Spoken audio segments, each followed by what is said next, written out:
Marine Razou, chef de projet économie circulaire chez NeoEco depuis 3 ans et demi.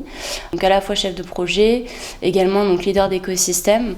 Donc les leaders d'écosystème, enfin plutôt les écosystèmes chez NeoEco, c'est des petites équipes. NeoEco, on a un bureau d'études en économie circulaire. On cherche à développer des boucles d'économie circulaire pour valoriser les matières usagées. On a différentes sortes de projets. On a les projets de déconstruction, reconstruction innovante, donc où on cherche à valoriser les matières et les constituants d'un bâtiment.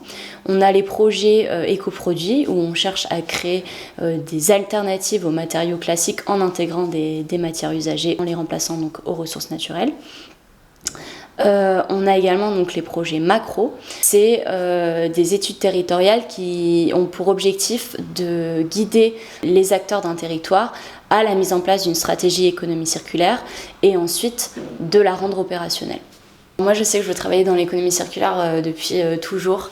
Quand j'étais petite, voilà, je voulais sauver la planète. J'ai fait un DUT, donc génie biologie, génie de l'environnement, qui m'a amenée ensuite sur une licence généraliste de l'environnement à l'ISA à Lille. Et suite à ça, j'ai fait un master spécialisé, donc toujours à l'ISA à Lille, spécialisé donc en sites et sols pollués. Et après ce master, j'ai été embauchée donc, dans une entreprise de dépollution des sols. Et j'ai fait 2 ans là-bas. C'était instructif, ça m'a appris beaucoup de choses, mais voilà, il me manquait un petit quelque chose pour vraiment me sentir utile et avoir l'impression de faire la différence et de faire quelque chose qui va réellement faire bouger les choses. Donc voilà, je suis arrivée en avril 2019 chez NeoEco. Depuis 3 ans et demi, je me rends compte clairement que les maîtrises d'ouvrage sont beaucoup plus sensibles au sujet d'économie circulaire. De manière générale, les acteurs des territoires sont beaucoup plus sensibles à ces problématiques-là.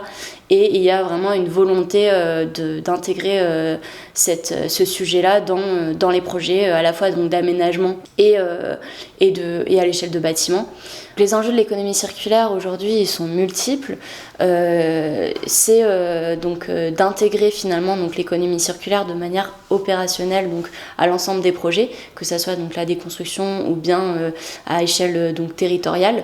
C'est de prouver aujourd'hui que circulaire peut rimer donc avec économie. Donc les objectifs à moyen terme de NeoEco, c'est de réussir les projets sur lesquels on s'est engagé aujourd'hui. Ça peut être des gros projets comme le Grand Paris Express, les projets liés aux Jeux Olympiques, mais c'est également des projets de plus en plus à l'international. Donc on a été à Beyrouth l'année dernière, cette année on est à Abidjan, et l'objectif long terme, c'est un monde sans déchets. Ensuite, ce qui est intéressant aussi à souligner, c'est que NeoEco, on fait aussi ce qu'on dit. C'est-à-dire qu'avec la montée en puissance donc, de notre équipe, on a dû agrandir nos bureaux. Et la pièce dans laquelle on se trouve aujourd'hui, donc, ça fait partie de l'extension. Et cette extension, donc, c'est une dalle béton faite à partir donc, de granulats recyclés. Et donc nous, on cherche à prouver que c'est possible d'intégrer l'économie circulaire dans la reconstruction. Après avoir abordé donc, la déconstruction, maintenant, l'étape suivante, c'est de participer à réintégrer tous ces matériaux dans la construction neuve. Et puis voilà, on voit que ça marche et c'est possible.